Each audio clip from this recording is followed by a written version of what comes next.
Hi, my name is Tom Blumberg. I created and edited and performed in Ellipsis. I played Caleb in the series. And I am Charlotte Newton-John, and I played Kelly in the series, and also was here as a sounding board for Tom when he was creating it. And I'm Daisy Williams, and I'm a big fan of Ellipsis. Hello to everybody on the Ellipsis channel.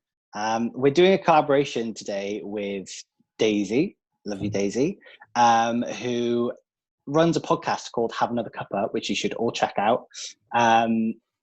It's a podcast where she speaks to people about their careers. I think that's fair to say, in their lives and the things that they do. And today she's recording a special about our series. So we thought we'd collaborate, and she could use it on her podcast and we could use it on our Ellipsis channel as a sort of bonus episode just to talk about the making of Ellipsis. Okay. I'm really scared though. I think you guys are gonna give me bad news. Well, we might. That is what we do, actually. That's all you do, yeah. That's what we're known for. I think we should start with basically, so Ellipsis, a lockdown series. Tom, where did the idea originally come from? So I had an idea to make a podcast about a really long time ago, actually. It's when I was working in London on Billy Elliot as a dresser. So it was literally like 6-7 years ago.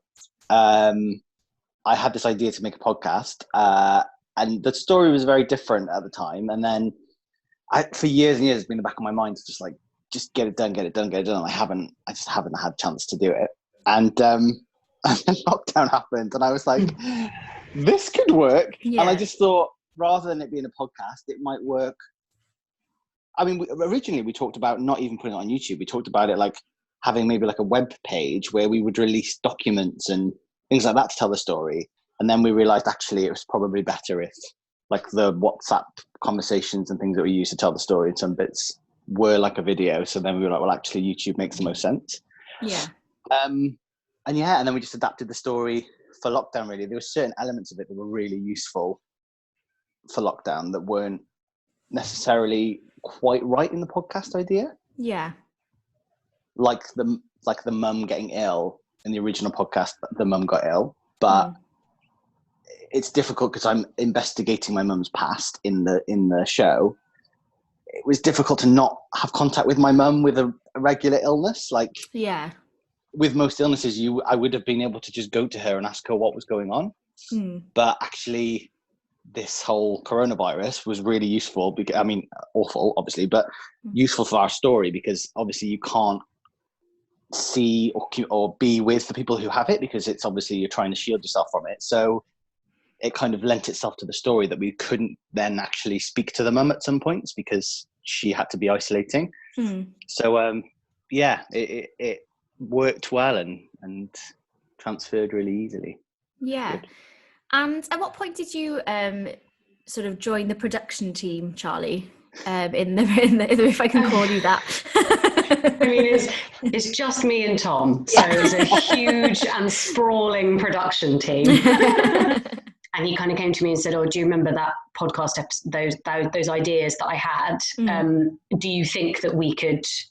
Do you think it would work as an online series?" And I think the first conversation was basically just me reassuring you that I thought that it was a good idea and it would work. And then he was kind of like, "Well, would you be willing to be in it?" And I was like, "Yeah, of course. I mean, I'm not doing anything else, and that sounds really fun." And then I don't know. And then it just sort of evolved that I was kind of like, "Well, do you want me to help with the sort of logistic side of things?" And then it just sort of happened quite organically. I don't think Tom ever approached me and was like, "I'm doing a series, I'd like you to help me." It was more like he wanted to bounce ideas off somebody. Yeah. And because we've known each other for so long and we've worked together so much, and he knows that I'll be honest with him, I think it just sort of like organically then I just kind of helped with literally like working out what medium to use per episode and like have we got 2 episodes too close together with the same thing and just like logistical stuff like that. Basically just another set of eyes. And obviously there are a lot of logistical elements, but before we talk about that, does one of you want to give a little rundown of briefly what the series is about, just in case people haven't watched it yet? Yeah, we'll nominate Tom. Yeah. So the series, for people who haven't watched it, is about a journalist called Caleb, who I play, who has lost his job basically in the pandemic and wants to keep creating news videos because that's what he was doing beforehand. And he's looking for his first story, and he helps his mum, who's a school teacher, out by opening up a time capsule for her kids. Like, they make a video and show it to the kids at school, at home, who's meant to be in school. And he finds a photo in the time capsule of a stranger, basically, with his family. And he's like, I don't know who this person is.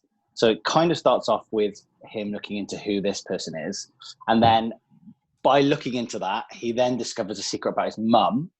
And that just opens up all sorts of things. There's just lots of secrets about his mum, basically, and he looks into that with his cousin Kelly, who Charlie plays. And there's a collection of like phone calls, Zoom conversations, WhatsApp conversations, where they're finding out information the whole way through the series. And the idea came from S-Town, the podcast, which I loved, and Serial, and all those like investigative podcasts that kind of develop each episode.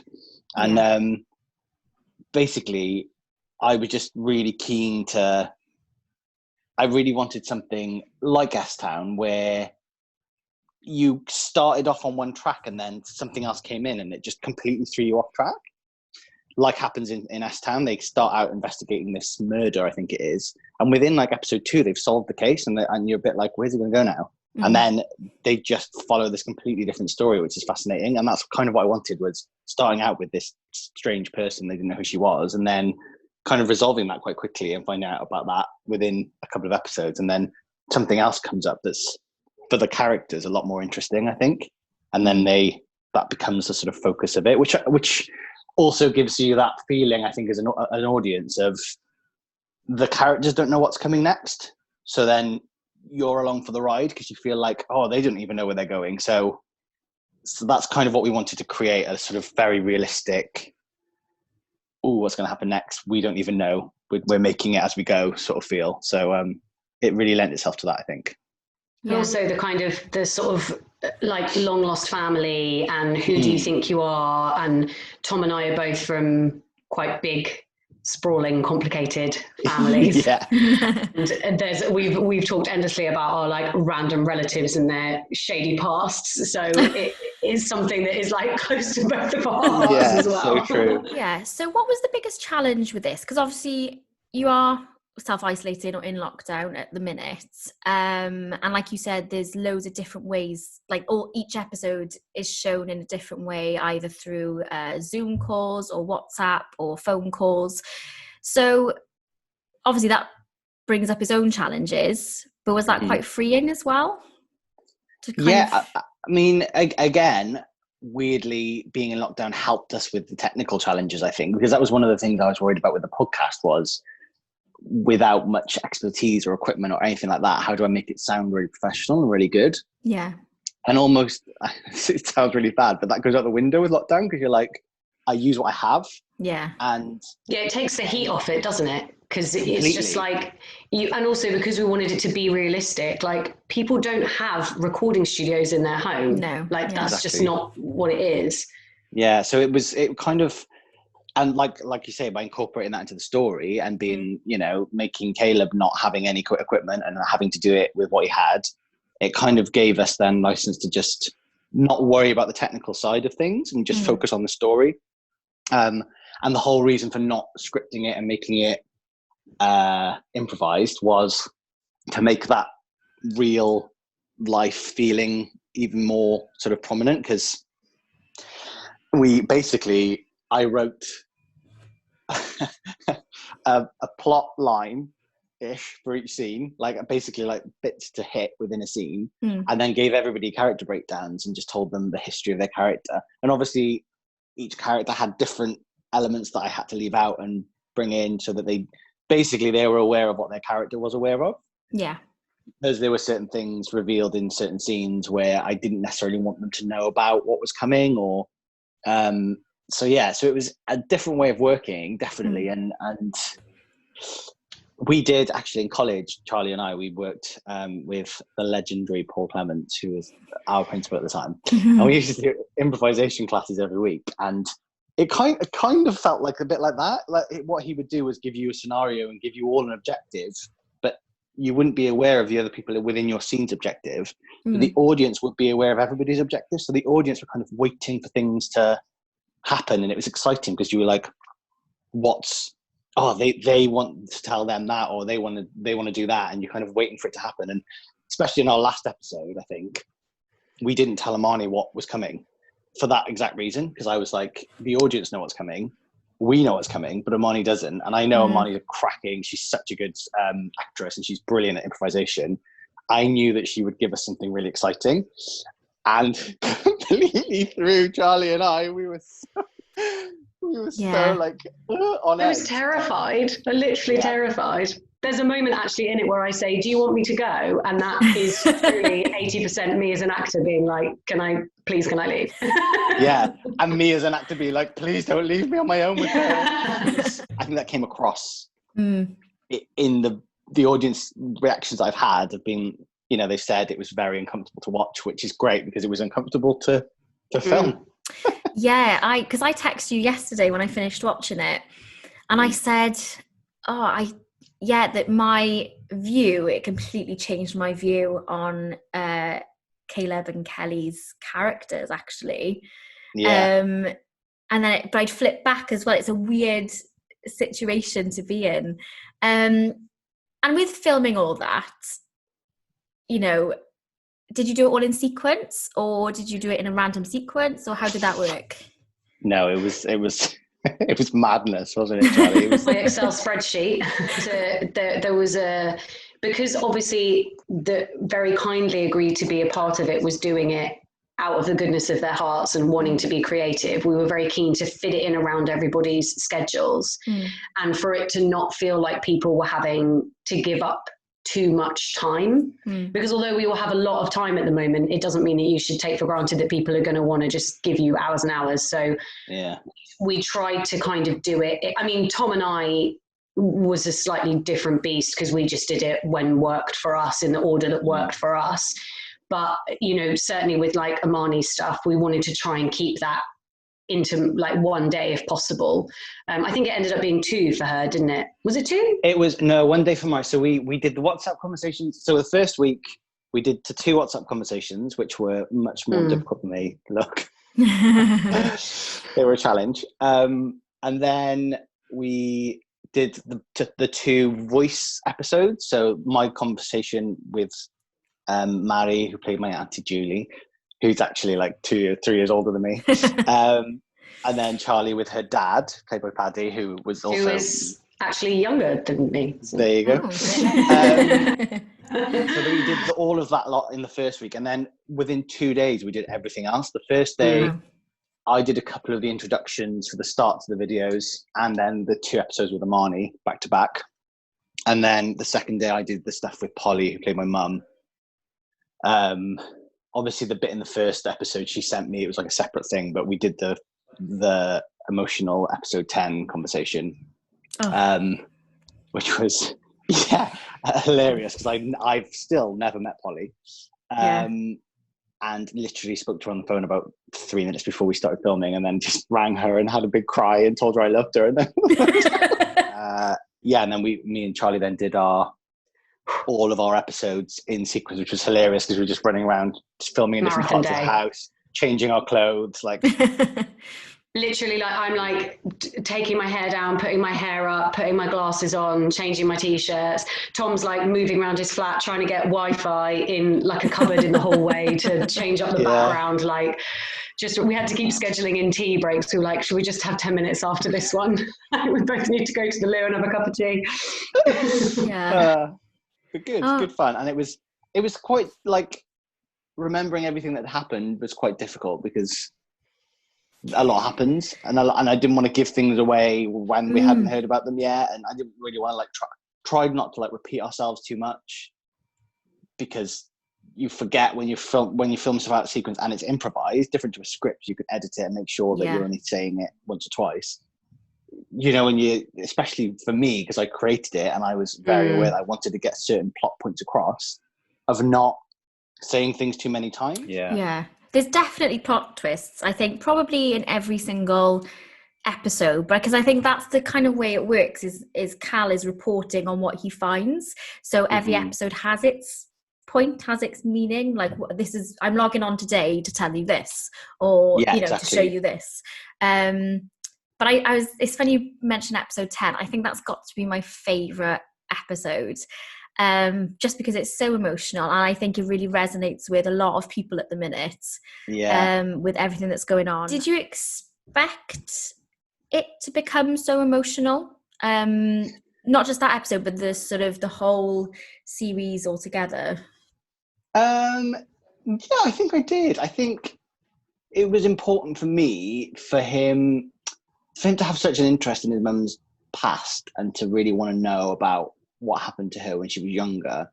I really wanted them, it's really weird because I wanted them to have a close relationship. And so I thought it was really important. I put that episode in there because the whole series is about the mum, and you haven't really seen the mum very much by that point. Yeah. On purpose, because if, again, like I say, if you see the mum, you would just ask the mum what the story is and not find it out bit by bit. So it was important for me to sort of get the audience to see the mum again and to remind them, this is the person where every episode is about, effectively. Yeah. And see that relationship between them, that they're so close, and the reason why he really wants to find out about her past, and for her to be sort of happy, and if there were secrets, for her to be able to let them go. I think also the added element of, if she is ill, he doesn't know how it's going to go. He doesn't know how he doesn't know she's going to get better. When she starts getting ill. There's also that element of, I think, wanting to find out as much as he can when he can about her. So yeah, it was, I did expect it to get emotional, I think. I certainly, having worked with Tom many times, I knew, honestly, he can't make it through the first 10 minutes of Up.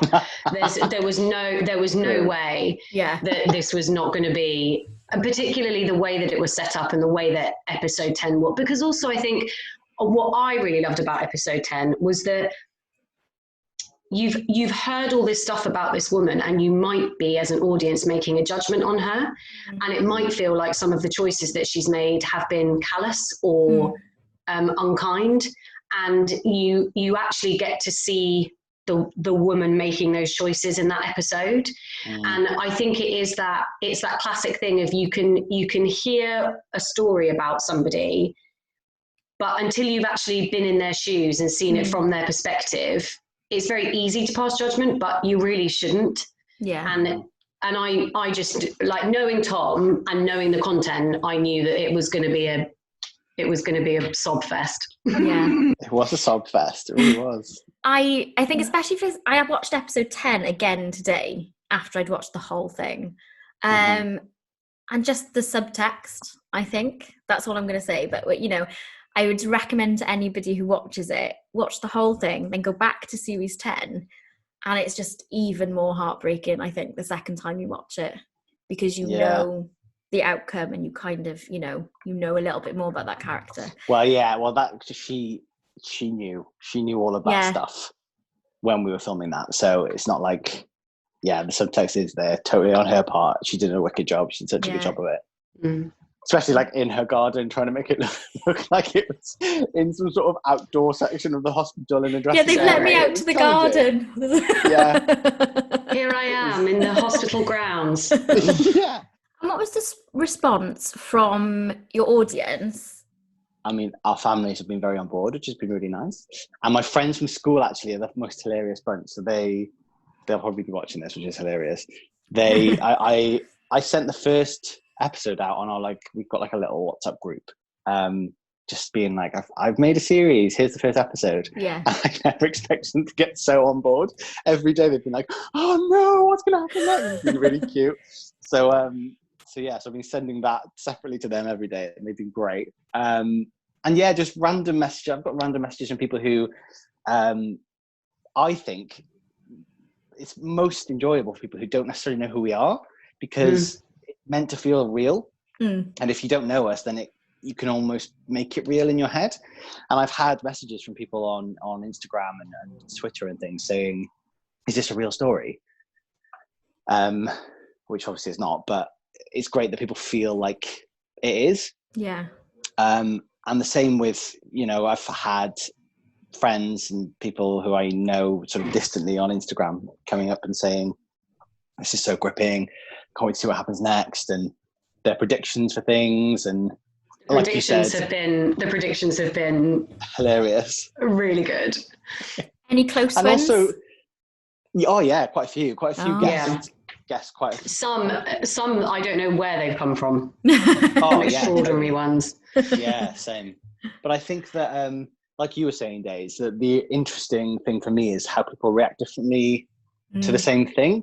Like some people watched that last episode and were like, oh, Joe's character was really rude and not very nice to them.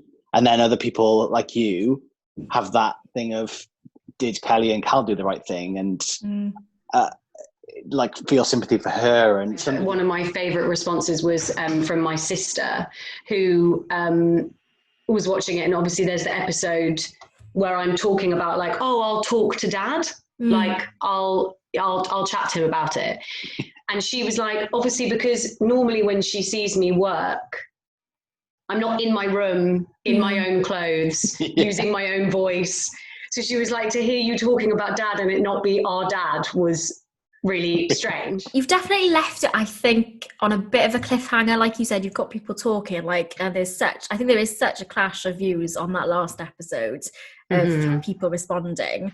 So do you guys have any plans to potentially do any other episodes or like a second series? Well, I mean, there are no plans at present. But who knows? Never say never. Like we might make a second series. But maybe it might be something different though. Maybe it might be a podcast, or maybe it might be, something in a different form that slightly follows a different story. Who knows? Who knows? I'm not saying. I guess in some respect, it kind of depends, like how much longer lockdown lasts. Yeah. Exactly. Give it a week, you'll be bored again. And it's like, oh, you've got to do something. Exactly. The relief of it being like done and dusted and like it's all out into the world will fade, and then we'll need to do something else. Oh, gosh, amazing. Yeah. So, is there anything now that the series is over? How do you feel about it now? Now it's finished. Weirdly, about a week after we finished filming, actually it was probably the day that we were releasing it, and I thought how weird it is that we created a whole project with 6 different actors, and we'd never been in the same room, we'd never seen each other, never communicated with each other. Like we'd had meetings over Zoom to get it together and filmed it all, and I'd never left my flat. And that was a really weird feeling, because I've never worked on a project before where I've never left my flat. That was a really weird realization for me. And how did you find Polly, actually? Because you've never met Polly, you've never worked with Polly at all. So how did she find out about the project and get involved? It had to be quite a specific age because of the story. She had to be a very young mum. So I needed somebody who was sort of in their early 50s. And I just didn't know anybody personally to call on. So I put out a message saying, does anybody know anyone?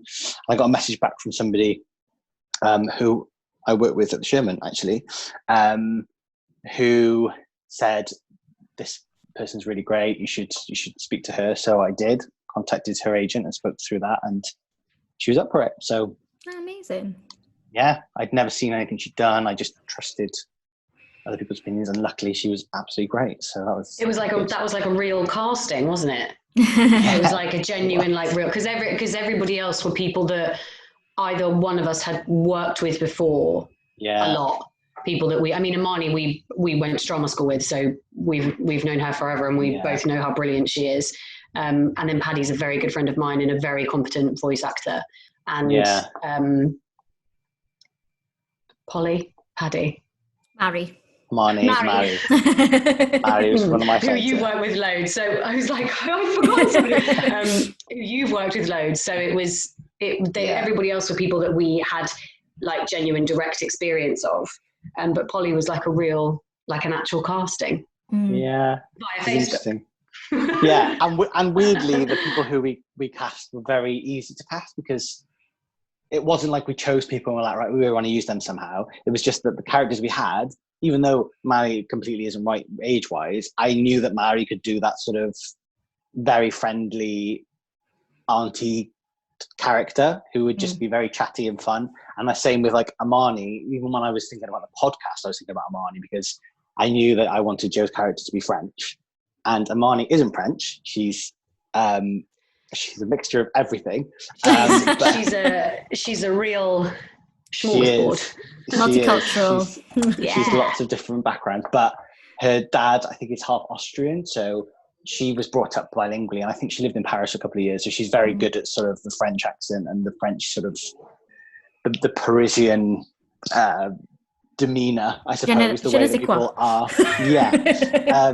He has the je ne sais quoi. That's exactly it. Exactly. She does very much so. So in my head, it was always Amani who would play that character, even when it was in a podcast. I mean, at that point, I hadn't asked Amani, so that was good. But I was like, Amani would be great for this, so I'll ask her first. And luckily, she said yes. But and obviously, Charlie was on board from the beginning in my head too. But yeah, the rest were just very easy to, and I think the same with you with Paddy. You were like, he's got a great voice for this, so it wasn't like, oh, who will we use? Who will we use? Yeah, it was very much. I think as well, what was quite nice is because those 2 voice episodes, they didn't actually need to be the correct age or like look right or like look like Paddy didn't need to look like he was my dad. Yeah.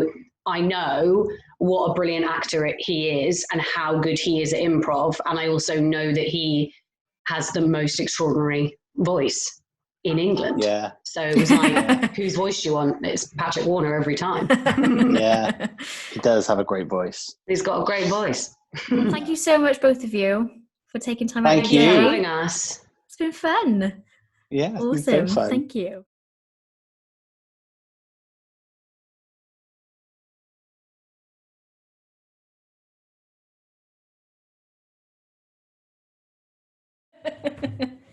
I'm thrilled. I think I did a great job.